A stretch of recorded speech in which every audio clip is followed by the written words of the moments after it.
你俩在一起，没少干坏事儿吧？彼此彼此。这就是我们的小学。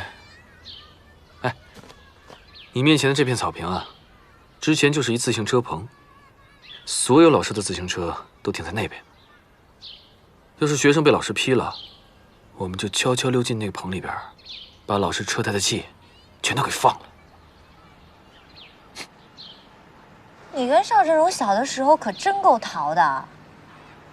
你俩在一起，没少干坏事儿吧？彼此彼此。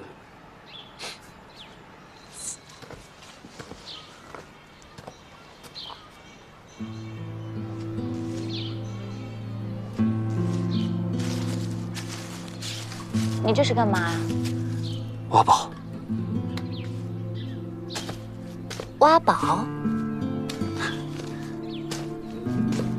上学那会儿，同学们都特别流行埋时间囊，我和振荣就学着他们一起在这儿也埋了一个。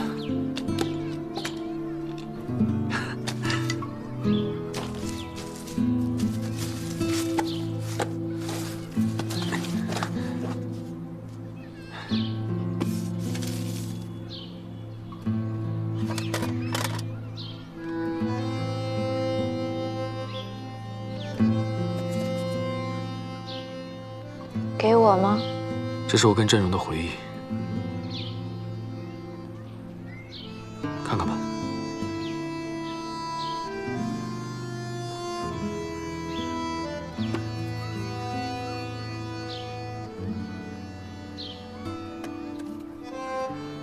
我们两个曾经约定，等我们老了，就来这棵树下，把它再挖出来。这个约定永远没有办法兑现了。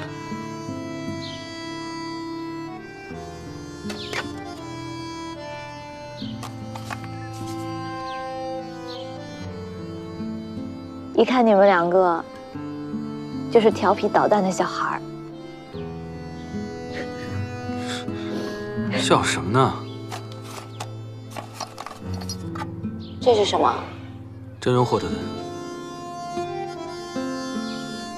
我怎么都不知道，振荣还会游泳啊？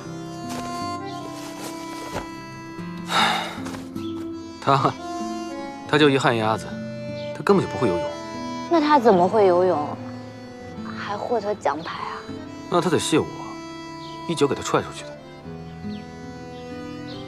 你对他也太狠了。回去啊，他就跟少爷和我爸告状。我爸给我拎起来好一顿打。